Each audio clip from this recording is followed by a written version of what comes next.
Ils veulent absolument... Oh putain, c'est malaisant en fait. Mais voilà, bon. Je m'attendais pas à voir ça en fait.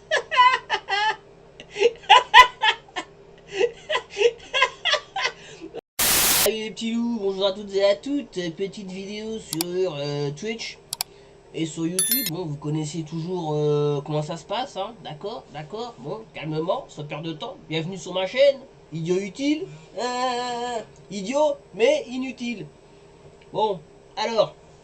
Ouais, évidemment, bon, on est le 24... Enfin non, en même temps, le 29 novembre maintenant, les mecs. 29 novembre. On se rapproche des fêtes de Noël, les mecs. Eh ouais. Hein, alors, je sais pas si vous avez assez d'argent pour acheter des cadeaux à vos enfants. Ah, ça devient chaud, hein, ça devient chaud. Mais, si vous voulez, cette vidéo est une vidéo d'analyse d'un événement qui concerne Noël. D'accord? Une espèce de polémique. Euh, une polémique qui s'est passée, bon, qui a été relayée, qui a été créée en fait sur CNews et puis ensuite TPMP, hein, puisque c'est là, comme je le dis, c'est tout ça est géré par Bolloré. Sur les fêtes de Noël et comment la maire de Nantes, si vous voulez, organiser les décorations de Noël cette année, quoi, pour fêter la naissance du petit Jésus. Bon. Alors évidemment, Nantes, tout le monde connaît Nantes, hein, je sais pas, hein, bon. Alors, ce qu'il faut bien d'abord comprendre, c'est qui est la maire de Nantes. Alors, la maire de Nantes, c'est Johanna Rolland. Johanna Rolland, Parti Socialiste, la gauche laïciste, hein, la gauche laïque. Non, parce que souvent, c'est pour ça que j'en parle maintenant, parce que souvent, le problème qui est fait, c'est que à chaque fois, euh, on va pointer du doigt vers les musulmans. Bah ouais, les mecs. Après, je vais vous le démontrer, hein. Je vais vous le démontrer. On va pointer le doigt vers les musulmans. Alors qu'en fait, ça n'a rien à voir. Ici, Johanna Rolland, c'est une socialiste inclusive, on pourrait même dire wokiste. Hein, bon, ça reste à prouver. Mais on sait qu'elle est laïque et laïciste. Alors, je vais vous le prouver. Hein. Bon, où est-ce que c'était là? Est-ce que j'ai mis ce truc? Voilà. Alors là, c'est une espèce de organisation, la laïcité rencontre de décembre à mars. Donc en fait, et ça se passe à Nantes. Donc en fait, c'est des réunions où il y a des conférences, des débats sur la laïcité, etc. Bon, bref. Donc il y a 110 ans, hein, donc là c'est elle qui parle, hein, Johanna Rolland. Il y a 110 ans était adoptée la loi sur la séparation des églises et de l'État. D'accord. Il y a 110 ans, le principe de laïcité porté par Aristide Briand, un jeune député socialiste. Hein, ouais. C'est ça que ça fait toujours marrer les musulmans qui votent socialistes. Républicain nantais naissait pour offrir à chacun la liberté de croire ou de ne pas croire, et pour les croyants, la liberté de pratiquer leur culte. Depuis 110 ans, des hommes, des femmes se mobilisent chaque jour à Nantes pour comprendre, débattre et faire vivre la laïcité pour mieux vivre ensemble. Vous voyez? Donc c'est le vivre ensemble, la laïcité qui est l'outil, l'arme pour le vivre ensemble. Hein, donc déjà là on est sur quelque chose d'intéressant. Donc vous voyez, ça n'a rien à voir avec l'islam. J'irai même plus loin. C'est en fait, c'est la laïcité, on le voit bien, vous le voyez tous les jours. C'est un mouvement contre les religions, qui a été d'abord contre le catholicisme, hein, puisque là, quand elle dit des églises et de l'État, il y a 110 ans, oui, en 1905, c'était, enfin non, un peu plus que 110 ans, c'était les églises, donc c'était d'abord le catholicisme. Maintenant, le catholicisme, il reste plus grand chose, hein, non mais c'est vrai les mecs. Donc, maintenant c'est sur l'islam. Hein, donc l'idée de penser que Johanna Rolland aurait fait ça parce qu'elle aime les musulmans, c'est faux, faux. Et je vais déjà te le prouver. Maintenant, Johanna Lambourg, ouais, Parti Socialiste, etc. Bon, bref. Ensuite, alors, intéressant. Donc ça, c'est déjà pour vous expliquer la machination.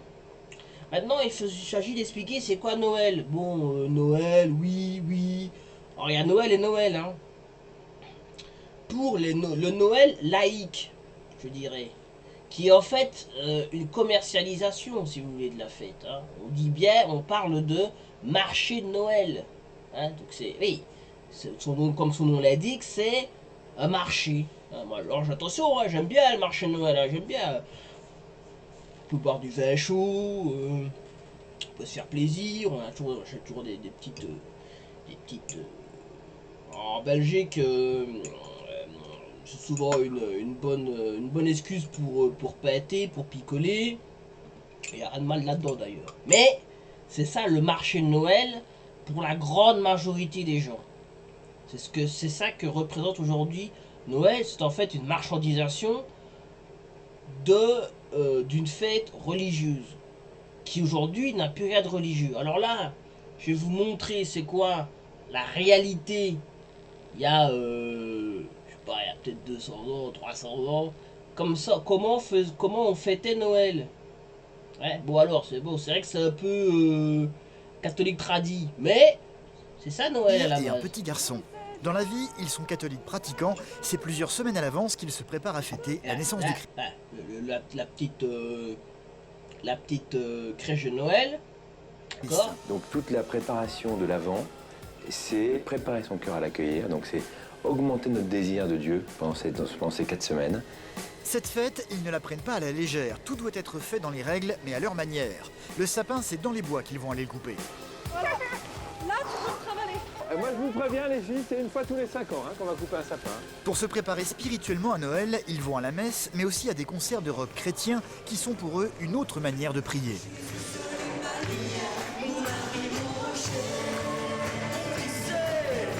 Ils veulent absolument... Putain, c'est malaisant en fait. Mais voilà, bon. Je m'attendais pas à voir ça en fait.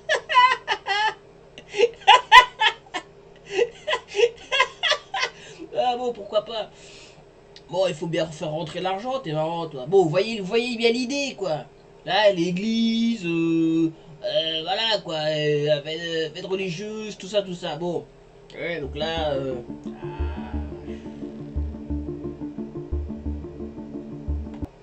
décorer le sapin. le sapin, les guirlandes, bon, ouais, faut quand même rappeler qu'il n'y avait pas de sapin en Israël, enfin, bon, mais bon, ça, bon, vous voyez, donc c'est ça à la base, Noël. Ensuite, là aujourd'hui, ce qui pose problème, c'est là, ça devient intéressant. Bon, là, encore une fois, je vous montre encore des vidéos. On célèbre Noël en ce jour. En Serbie, à la veille de la fête religieuse, des bougies ont été allumées et, comme le veut la tradition, des branches de chêne ont été brûlées, symbolisant l'entrée du Christ dans le monde. En Croatie, honneur au pain de fête. Il se décline dans une gamme allant de pains assez simples aux pains les plus riches chargés de fruits. Certains sont appelés pains d'argent car une pièce de monnaie y est cachée. La trouver vous porte chance. En Ukraine, la veillée de Noël a commencé au crépuscule dans la cathédrale de Kiev. Les fidèles sont venus allumer des bougies et prier pour la paix et la prospérité après 6 ans de conflit. Il y a plein de musulmanes dans l'église, vous avez vu, hein, regarde. Les femmes voilées et tout, regarde. Toutes voilées. Le conflit meurtrier dans le Donbass entre l'armée régulière et les séparatistes pro-russes, conflit qui a fait au moins 10 000 morts. Au même moment, hier soir en Russie, des centaines de fidèles orthodoxes assistaient à une messe en la cathédrale du Christ Sauveur de Moscou. Le Premier ministre russe Dmitri Medvedev et son épouse... Donc là, on voit bien tous les officiels. Hein. Bon, là, c'est Medvedev. Y a qui ont d'autre, assisté à la cérémonie organisée par le patriarche russe Kirill. Le président russe Vladimir Poutine, lui, s'était joint aux célébrations de Noël à Saint-Pétersbourg, en la cathédrale de la Transfiguration. Poutine, ancien du KGB. Attends, est-ce que...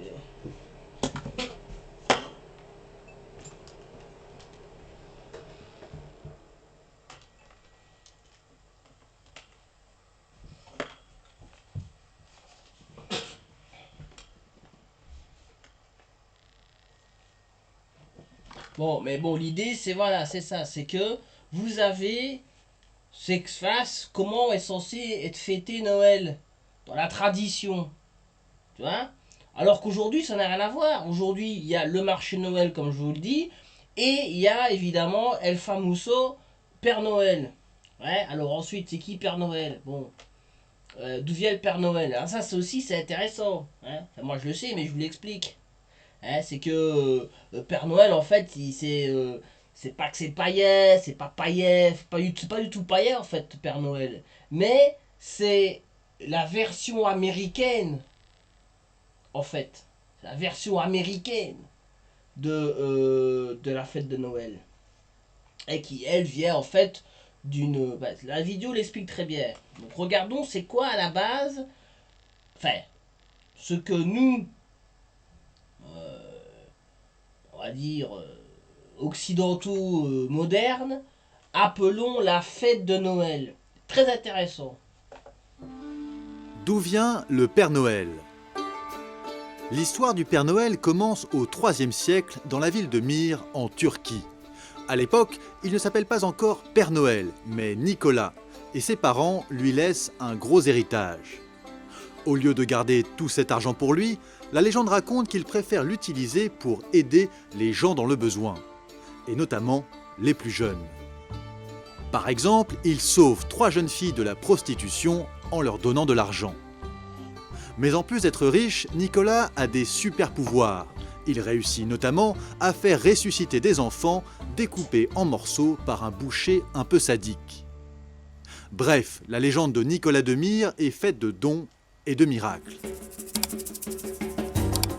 Après sa mort, le 6 décembre 343, il devient rapidement le protecteur des enfants. Il devient Saint Nicolas. Ho, ho, ho, ho. Au fil des siècles, le mythe de Saint Nicolas se répand. En Europe centrale et du Nord notamment, il vient s'ajouter aux autres folklores festifs qui animent la triste période hivernale.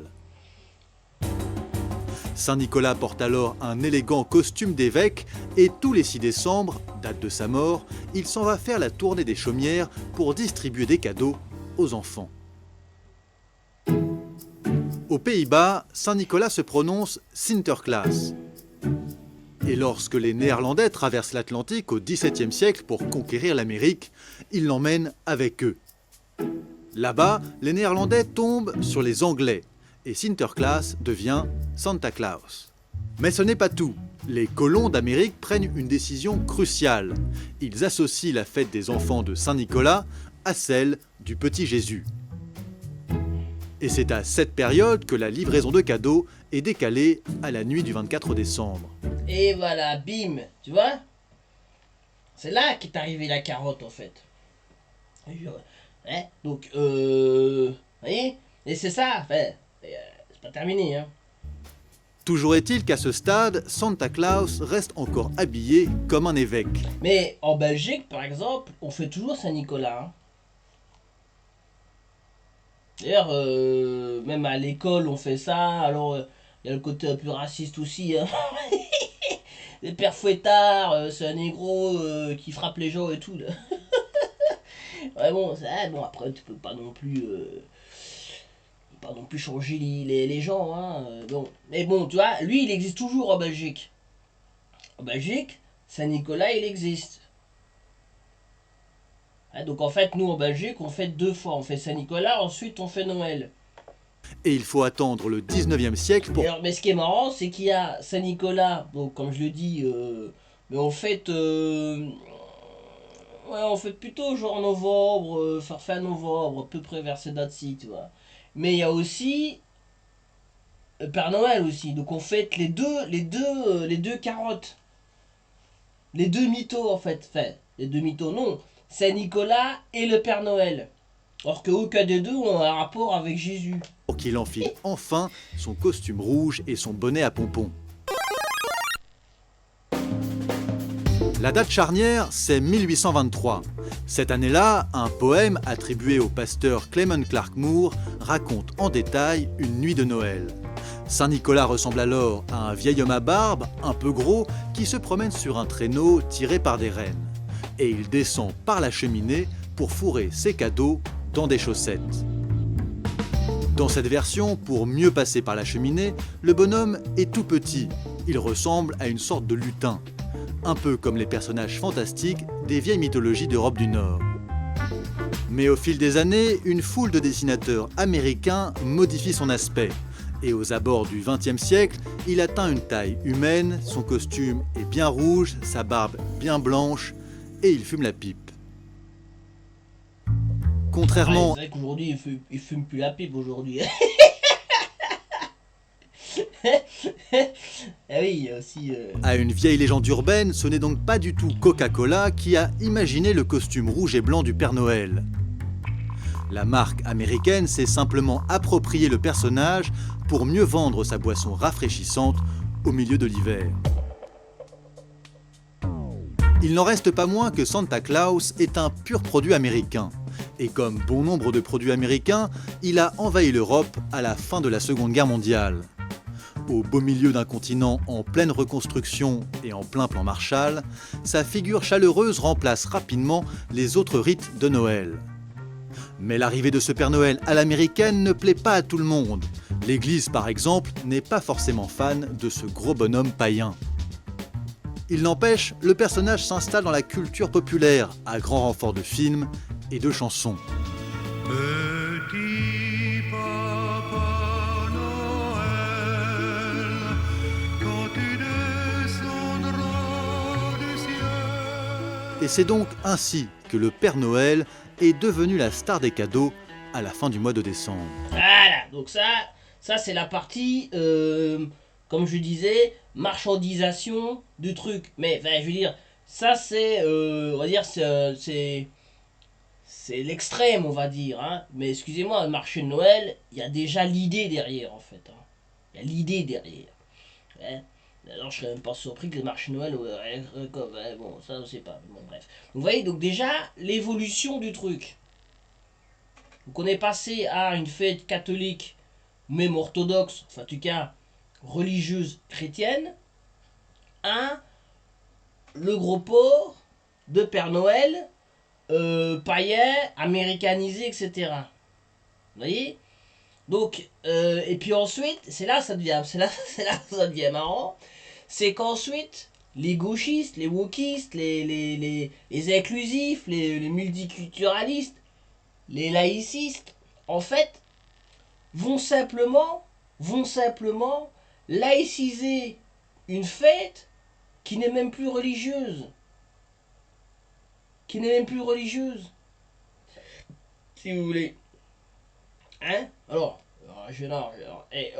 et ensuite, les cons de droite, hein, parce que souvent c'est des cons de droite et on va dire la masse va se choquer de ça. Dire, ah, mais comment osez-vous? La France, c'est le christianisme, c'est la culture chrétienne. Hein? Vous ne pouvez pas toucher à ça, vous pouvez pas toucher au Père Noël. Alors qu'il ne touche pas au Père Noël, hein, enfin, alors que le Père Noël, ça n'a rien à voir avec le christianisme. Bon, alors, qui fait ça? Qui va être utilisé pour faire cette basse besogne? C'est des artistes. Hein? Alors là, on a Virginie Barré. Alors Virginie Barré, artiste de gauche, contemporain, je crois, nouvelle vague. Hein? Ça a l'air un peu bon. Voilà, on aime ou on n'aime pas. Hein? Je suis pas là pour moi, j'y connais rien en art. Franchement, enfin, j'y connais rien. Je peux te dire que quelque chose est beau ou pas beau, mais il y a des trucs, franchement, je me dis, hein, bon, bah, regarde. Ouais, ça c'est ce qu'elle fait par exemple là. Ça c'est de l'art pour ces gens-là. Mais je suis pas là pour critiquer, hein. Je suis pas là pour donner mon. C'est l'art. Bon, hein. Ouais, tu vois, ça c'est de l'art. Ouais, bon, ça aussi, on va me dire. Voici un autre jardin. Tu vois, bon, voilà quoi. Je te dis. Qu'est-ce que tu veux que je te dise? Mais bon, ça c'est une artiste de gauche qui se dit inclusive. Hein? Et elle, par exemple, elle va faire ce que, par exemple, un mec comme McCarthy avait fait. Rappelez-vous sous Hollande avec le plug anal. Ouais, c'est ça, hein? C'est pas nouveau, en fait, les mecs, hein? C'est pas nouveau, en fait. C'est pas nouveau. C'était déjà en germe.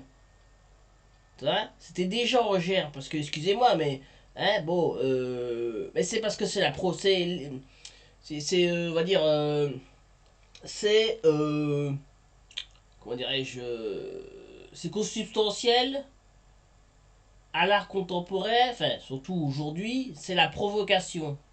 Hein? Donc là oui, c'est provoquant, ouais, voilà. Un plug anal qui est censé représenter un sapin. Bon. Qu'est-ce que je vous dis, moi? Qu'est-ce que je vous dis? Et ça, c'était sous François Hollande. Pareil, Parti Socialiste, hein, de gauche. Voilà. Ah oui, c'est eux qui font le pire, hein. Ensuite, alors là, ensuite, on arrive à une espèce de truc plus tâté, plus feutré. Tu vois? On a les guirlandes multicolores ou je sais pas quoi, là, pastel. On a toutes sortes, tu vois, bon, ça, voilà. Hein, au lieu d'avoir des décorations de Noël, hein, des décorations de Noël, on a ces trucs-là.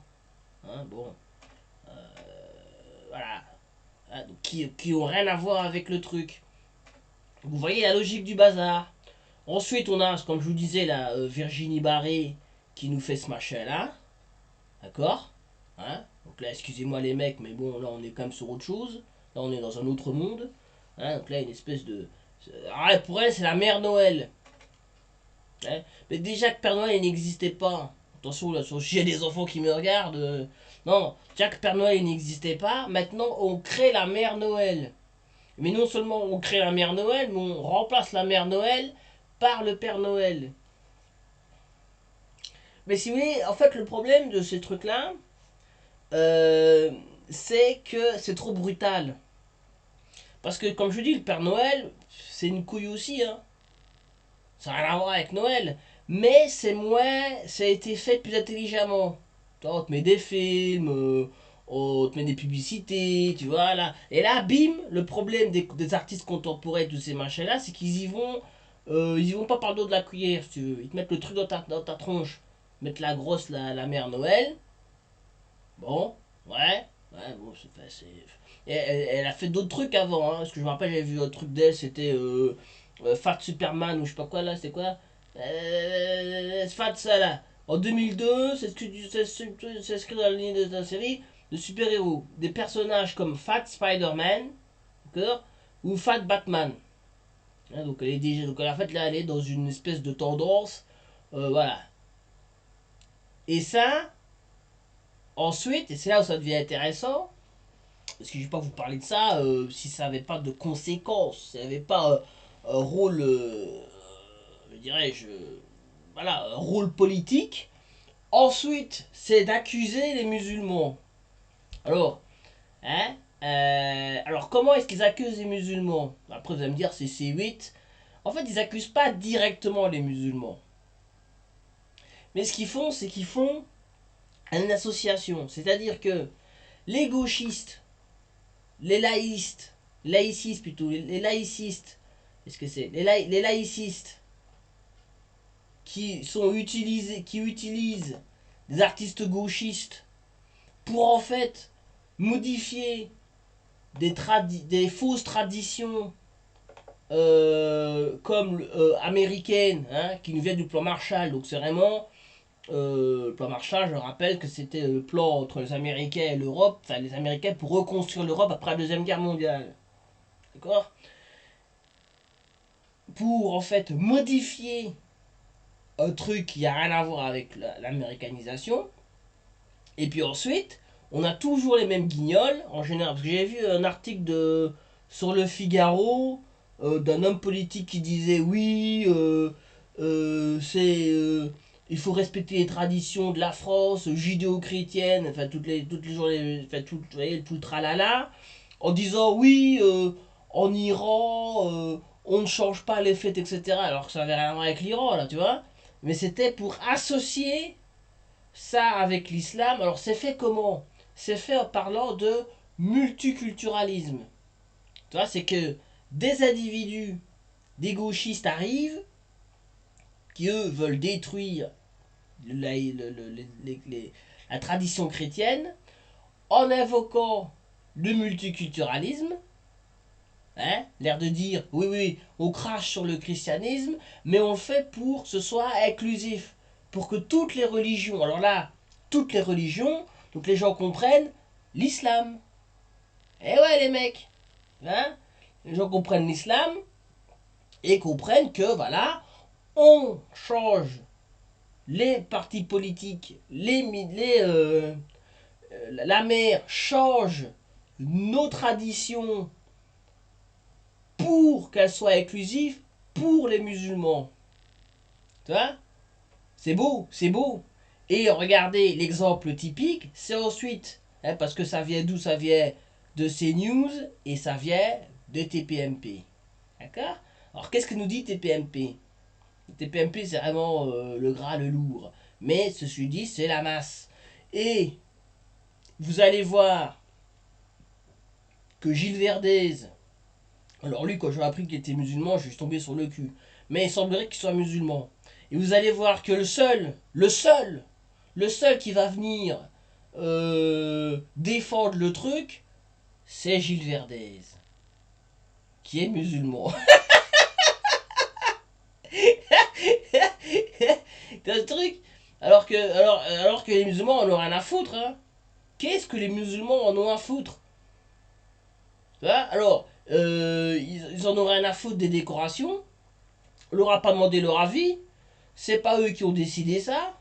Mais c'est eux qui vont être encore désignés coupables. Hein, on écoute. De Noël. Il n'y aura pas de traditionnelle guirlande rouge et verte, de boules dorées, de traîneaux ou même de Père Noël. Pour rendre Noël plus inclusif et multiculturel, la ville a décidé d'opter pour le thème du voyage en hiver et proposera donc des décorations aux couleurs pastel et une mère Noël en jogging. On n'en peut plus. En fait. On peut plus, on en a marre, on n'en peut plus. On n'en peut plus, hein, le juif Hanouna qui nous explique qu'on n'en peut plus. Ouais, bon. Ben voilà, vous voyez, tu vois, mais c'est tellement gras, c'est tellement gros que ça passe. Toi, ça passe. Donc tu vas voir le juif qui défend le truc, les goïms, hein, les goïms tout autour qui vont nous expliquer que ouais, c'est vrai, c'est dégueulasse, c'est le christianisme, machin, hein, alors que fondamentalement, comme je l'ai expliqué plus tôt, ils fêtent pas du tout Noël, ils fêtent l'américanisation de la fête de Noël, d'accord? Et le seul abruti sur le plateau qui va aller défendre ça, c'est le musulman. Non mais... Entendre Gilles Verdez. Ah mais non mais lui, Bien. je vous demande juste un truc. Défoncez-le. Défoncez-le. Mais j'ai rien dit encore maintenant. On sait très bien ce que tu vas dire. On me défonce avant que je parte. Tu veux que je te dise Ça savait déjà qu'il allait venir... Je pense que maintenant c'est ce qu'on va faire. Ouais, au moins ça nous évitera de t'écouter. Alors est-ce une bonne idée? Êtes-vous choqué par cette décision s'il vous plaît? Je voudrais les oui non d'abord. Choqué oui. Non. Alors oui, il y a deux questions dans la question. Oui, alors, êtes-vous choqué par cette décision? Oui. Oui, bon, ah bah très bien, regardez. Non mais regardez-moi. Eh oui, il n'y a que lui qui dit non. Il n'y a que lui qui dit non. Alors, comment est-ce qu'il a justifié ça, l'abruti, là? Parce qu'il faut qu'il justifie ça, évidemment. Vous voulez que je donne mes arguments? Vas-y. Là, vous venez de critiquer la maire de Paris. Maintenant, vous allez vous taper la maire de Nantes. C'est-à-dire que pour vous, les maires n'ont aucun sens, alors que je vous signale que si elle fait ça, c'est pour à tout le monde, pas à vous, bien entendu. Barre-toi à Nantes, Non mais... C'est non mais c'est invraisemblable. Tu sais quoi? C'est comment? Si Nantes est surpeuplée, tu vas y aller 2 jours, ils vont tous se barrer. Mais si j'habitais Nantes, je me réjouirais d'aller à ces festivités. Enfin, un Noël multiculturel. Voilà, tu vois? Enfin, voilà. Enfin Noël réconcilié. Enfin Noël pour tous. En fait, je vais le dire, hein. En réalité, en valeur absolue, Gilles Verdez et Chalgoumi, c'est les mêmes. Hein. C'est les mêmes en fait. Ils ont, si vous voulez, d'un point de vue social et d'un point de vue de la propagande, la même fonction sociale. Les musulmans qui sont progressistes, machin, qu'on peut utiliser, si vous voulez, pour comme idiot utile. C'est pour ça que mais avec tout le monde. Laissez-le finir ce Il y a un Noël pour tous. Fête catholique pour les catholiques. On entre dans un Noël pour toutes les confessions. Ah, pour toutes les confessions. On ne l'a rien demandé au mec. Pourquoi vous mettez oui? Vous êtes fou. Gilles. Mais vous êtes complètement malade. Mais quoi, Moon? Tu lèves la main, mais toi tu devrais être de mon côté. T'es jeune, t'es pas encore débile comme les autres. Mais c'est incroyable. Mais c'est incroyable. Mais j'allais rejoindre ton idée sur un truc. Enfin le drapeau de Noël. Mais qu'est-ce que t'as? Enfin le drapeau de Noël pour tous. Regardez ces... Ouais. Bon, après c'est du spectacle, hein. Je suis certain que... Je dis pas qu'il pense pas ce qu'il dit, mais il aura rajouté un peu. Non mais excuse-moi, t'es sérieux là? Mais oui, mais bien sûr que c'est ça. Mais pour... Alors, excusez-moi, la maire de Nantes, elle a été élue comme d'autres maires. Pourquoi elle aurait fait ça? Et là, regardez qui défend le truc. Voyez? Lui, bon, on en a marre. Hein? Ouais, enfin, ouais. Et l'autre, Non mais, Gilles Verdez, sans rigoler, t'es devenu un énorme gugus. Mais non, mais tous les maires sont débiles alors. Tous les maires sont n'importe quoi, arrêtez. Je vais te dire le problème qu'il y a, c'est que les maires ils savent plus quoi faire pour faire parler d'eux, donc ils font souvent des trucs pour dire, ils vont dire, bah, ils se disent, bah, ça va faire parler. Depuis quand le Père Noël, depuis quand les guirlandes, depuis quand le sapin divise les gens? C'est païen, c'est païen, c'est pas... c'est païen. Hein? c'est païen. Mais oui, mais c'est vrai. Elle a raison, mais toi, c'est elle qui défend le truc. Elle défend le truc parce qu'elle sait très bien qu'en fait, ça n'a rien à voir avec le christianisme. D'ailleurs, c'est pour ça qu'elle le défend, si vous voulez. C'est encore plus intelligent. C'est plus vicieux, si tu veux. Elle défend le sapin, toutes les conneries, les guirlandes, tous ces trucs-là, parce qu'en fait, elle sait très bien que ça n'a rien à voir avec le christianisme. C'est pour ça qu'elle le défend, elle. Elle défend pas, peut-être qu'elle défend les crèches, mais elle va pas demander, le jour où elle voit un ministre ou je sais pas quoi, le président aller à l'église, elle va péter un câble, elle. Hein. Religieux. On est dans une atmosphère de Noël. Peu importe ta religion, tu amènes les gosses voir les vitrines de Noël avec les couleurs, avec les sapins, avec les Pères Noël.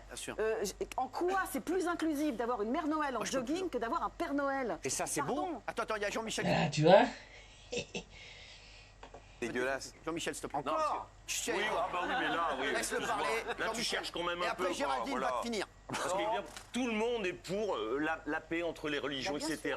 Voilà, entre les religions, tu vois. C'est ce que je te dis, tu vois. Tu vois la logique vicieuse du truc? Très beau, on est tous d'accord. Sauf que là, on est, excuse-moi de te le dire, de te le rappeler, on est quand même en terre chrétienne. Ah là, tu vois, on est quand même en terre chrétienne. Alors que, tu vois, c'est ça l'objectif. Elle sourit, tu vois, la petite grosse là. Elle sourit à côté parce qu'elle sait très bien ce qui se passe. Elle dit ouais. Et ça va être, toi, et ça va être encore une fois la possibilité de parler de l'islam. Tu vois? Or que à la base, comme je vous l'ai expliqué, ça vient des laïcs, des laïcards. Noël, c'est important pour les Français. Et donc, célébrer Noël, c'est quelque chose qui nous tient à cœur. Oui, à tous les Le temps Français. des fêtes, peut-être. Alors, je ne savais pas que je pourrais te l'offrir aujourd'hui. Cyril, si vous pouvez offrir ça à Gilles, je lui ai fait un petit cadeau de Noël avant l'heure. Alors en faisant ça, tu sens la naphtaline en fait. Ça n'a aucun sens de faire ça. Pourquoi veux-tu absolument renier notre tradition et notre culture? En quoi c'est une avancée? Dis-moi juste. Elle est aussi débile. Elle est aussi débile que Gilles Verdez, parce que comme l'autre en face lui a expliqué, ça n'a rien à voir avec la tradition chrétienne. Hein. Pourquoi? C'est quoi le cheminement intellectuel qui fait que nulle part ailleurs on renie nos traditions et nos cultures, et nous, dans nos démocraties occidentales, on veut absolument... Nulle part ailleurs. Hein? Hey, dans nos traditions occidentales, on renie nos traditions et nos cultures. Oui, parce que je veux le cheminement. Je veux inclure, contrairement à vous qui divisez. Mais pourquoi? Oui, c'est bien, il veut inclure. Donc lui, il est pour l'inclusif, lui. Alors, il n'y a pas d'autre... Il y avait une autre partie, là, où... Ouais, bon, aujourd'hui, j'en raconte des... Elle est pas là. Il est quoi le maire de Nantes? On lui remet ça. Je crois qu'elle est PS, non? Johanna Roland, voilà. je suis pas sûr. Je crois qu'elle est PS, non, je suis pas sûr. Non, tu sais très bien, mon petit Gilles Verdez. Ah ouais, bon, on peut regarder. Écolo, je pense. Merci, les mecs, bossent. Johanna Roland. Ah, bossent un bar. Ah bah, si, tu vois, si on avait mis la photo avant. PS, ouais. Très bien. Notre ville de Nantes est moche sans toutes ces lumières de Noël. C'est pas clair, c'est moche, c'est du n'importe quoi. Et elle a remis sur Gilles Verdez? Non. C'est dommage. J'attends. Mais c'est vrai, c'est quelqu'un de Nantes. C'est une copine qui travaille à Nantes, qui habite à Nantes. Ah, il est boulot. Donc voilà. Alors, encore une fois, le mec qui regarde TPMP, là, il y a combien de milliers de vues, là? T'as 200 000 vues sur ce truc-là. C'est-à-dire qu'il y a 200 000 personnes qui ont vu cette vidéo. Qu'est-ce qu'ils vont comprendre de ça? Qu'est-ce qu'ils vont comprendre? Ils vont pas comprendre tout le cheminement, tout ce qui s'est passé, tous les rouages dans, comment t'appelles ça, dans les coulisses, pour arriver à ça. Eux, tout ce qu'ils vont voir, c'est la juive, enfin les juifs des juifs, enfin oui, des juifs qui protègent Noël, des goy qui sont tout contents des traditions de Noël alors que lui je le vois très mal dans une église, hein, alors qu'en fait ils en ont rien à foutre de tradition de Noël, hein, mais ils en ont rien à foutre. D'ailleurs ils parlent, oui, les vitrines, allez voir les guirlandes, c'est ça. Pour Noël, Noël c'est ça déjà. Tu vois, et le pire, c'est le musulman, tu vois, qui va défendre le changement des traditions pour rendre ça plus inclusif. C'est ça que les gens vont comprendre. Mais en tout cas, les 200 000 abrutis qui vont regarder cette vidéo. Et c'est le but ultime de C8 et de Bolloré.